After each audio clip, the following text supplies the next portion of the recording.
see. But Well, it's I'd ever do that. You know, it's really, yeah, I'm so glad yesterday.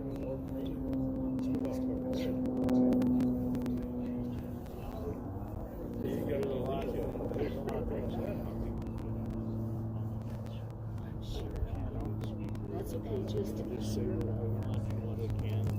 exactly, and you just grab Maxwell if you need to for him to interject. How's that?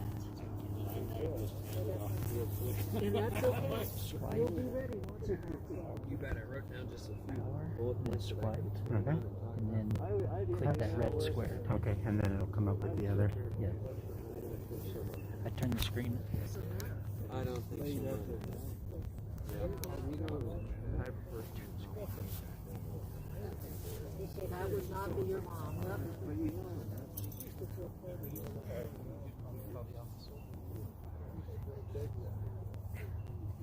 Get up on a pretty steep hill and go on driving. He used to stand up and talk and laugh at it. I love it. She's a tough cookie. Okay, that sounds wonderful.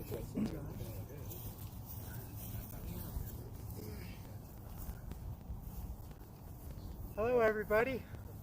Let's all gather in close. We're all friends and family here. We're going to be starting our service now. I have the honor of asking Rob to come up and speak first here.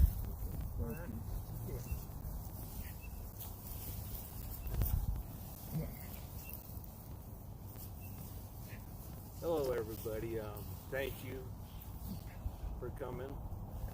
A lot of us, I realize, couldn't be here today. COVID,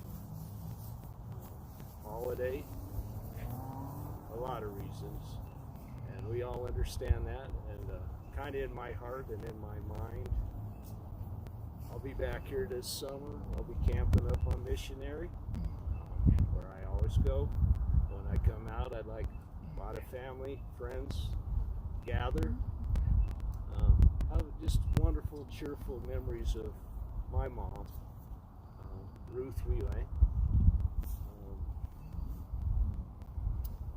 I guess one thing I'd like to say about Ruth, I've said it hundreds and hundreds of times. I couldn't have wished or dreamed of having a better mom. She was everything you could ever hope for. True Colorado pioneer, tough as nails. One heck of a woman. Grace, charm, sweet, sincere. Always put herself last. She put the needs and wants of everybody first. And growing up, we moved all over the world. Funny story I always heard was in their first 19 years of marriage with Bob, they moved 21 times. But everywhere we were, it was a spotless, immaculate home. Gorgeous, comfortable. It was home. She outlived her mom, her dad, her 3 brothers. I never heard her complain or stumble once during those times. She just always was concerned about everything everybody else wanted or needed. They always came before her own. She's tough, a true grit that I could have never imagined until the last few months.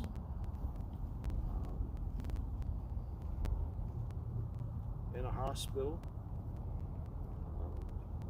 all alone, could only speak to us on the phone, no personal contact.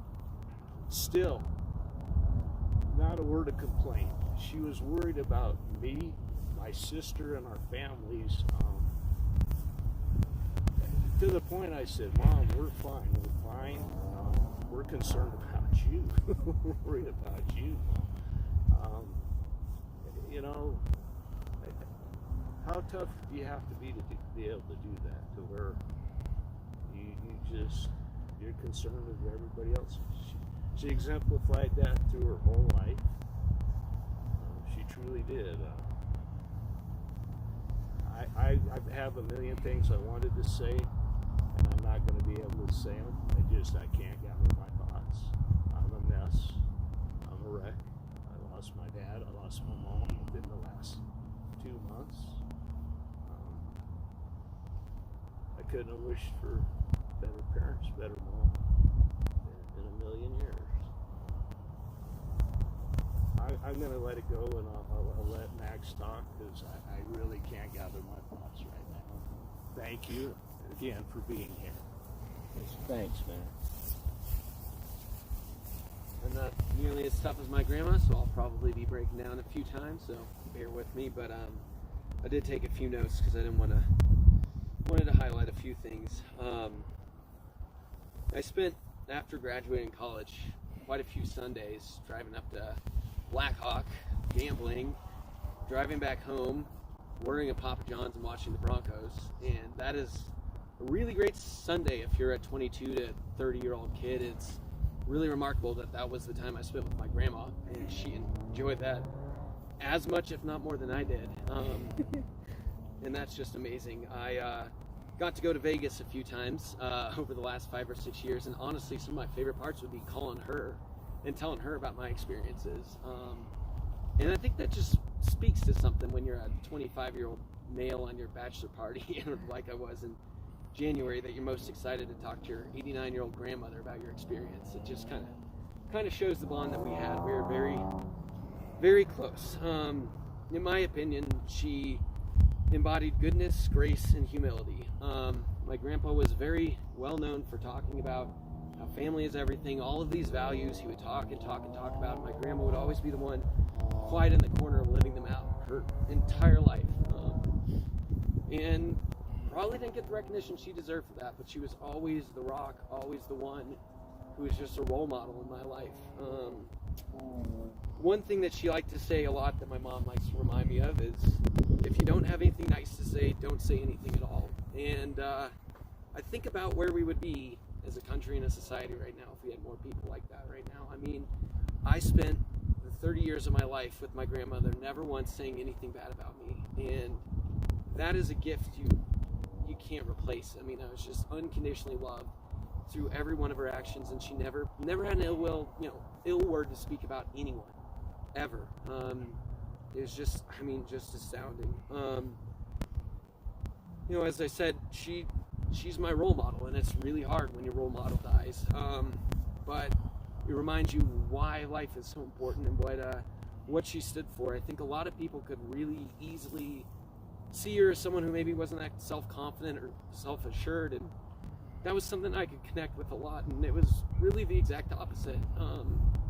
She always wanted people to feel comfortable and be flexible and let them share their opinions and be there for them, but she would never give up who she is as a person. There's about 3 or 4 values that she just held like a rock, and I always admired that more than anything else, that you could be so quiet, so timid, and yet never give an inch. And that's where that toughness came from. And it was until my last conversation with her, which was this time last week, and I just think that's just amazing.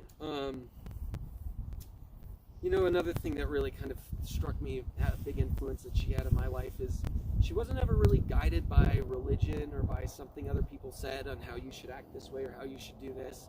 That was just who she was, and I just thought it was amazing that someone could be that authentically decent as a human being with no real purpose other than that's who she is.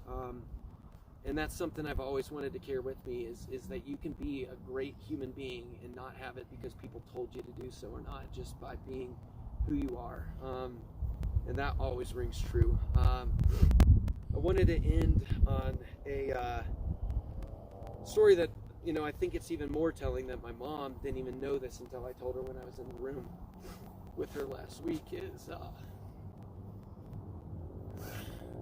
when I was about 6 to 8 years old, and I would always sleep in Rob's room. They had this like forest wallpaper that you had, and as a kid, I was like, I guess the way the light hit it or something, I was always just terrified of it. I always thought that there were like monsters or something terrible in that wallpaper, and I always said to my grandma, like, hey, that just really scares me. Like, and so many people in life, notably my grandfather likes to take the approach of, there's no such thing as that. You need to be tough. You need to be strong.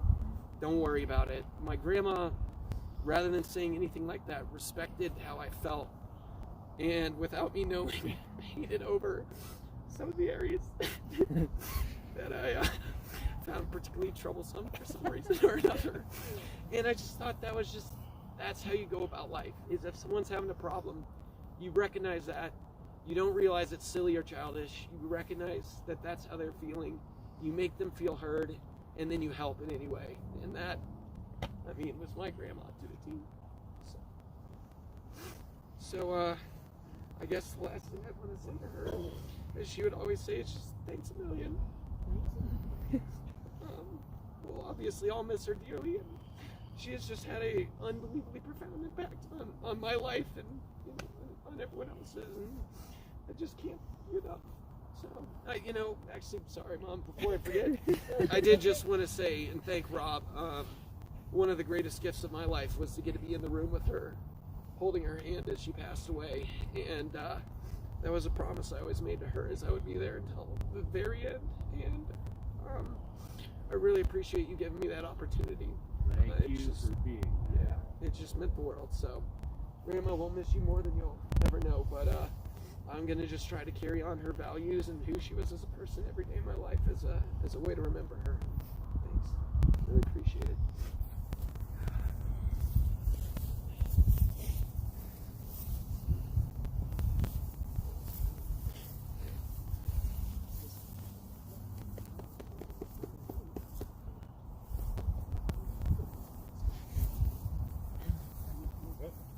Good.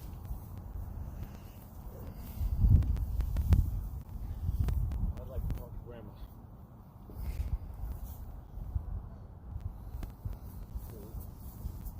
Welcome the end of her family. 33 years ago. Set an unbelievably powerful yet quiet example of how to do the right thing.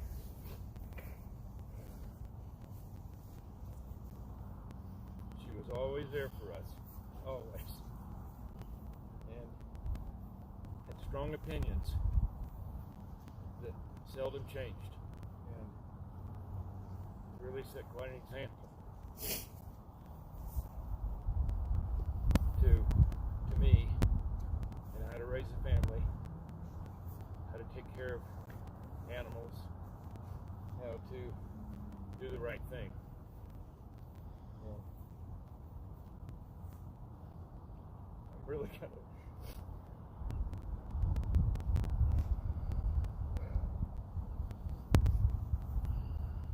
gonna miss you, Grandma. Always remember the wonderful things you've done to our family and to me. Little things that you don't really think about until you're not here, like when you would come pick our family up at the airport. You'd always bring snacks and goodies like Maureen and Rob did today, and just do everything you could to help us. We will cherish your memory. We will find a good home for your Sandy.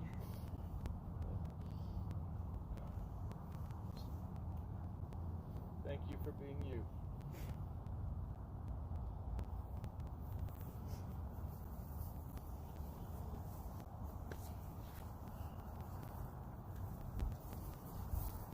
Is there anyone else who would like to come up and share any stories or share anything with anybody? All right. Well, if you don't mind, I'm gonna move this camera around so everyone at home can see everybody here.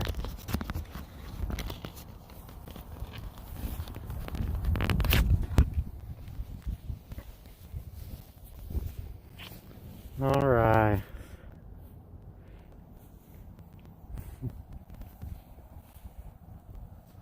I'm gonna show the beautiful setup here, the snacks and coffee.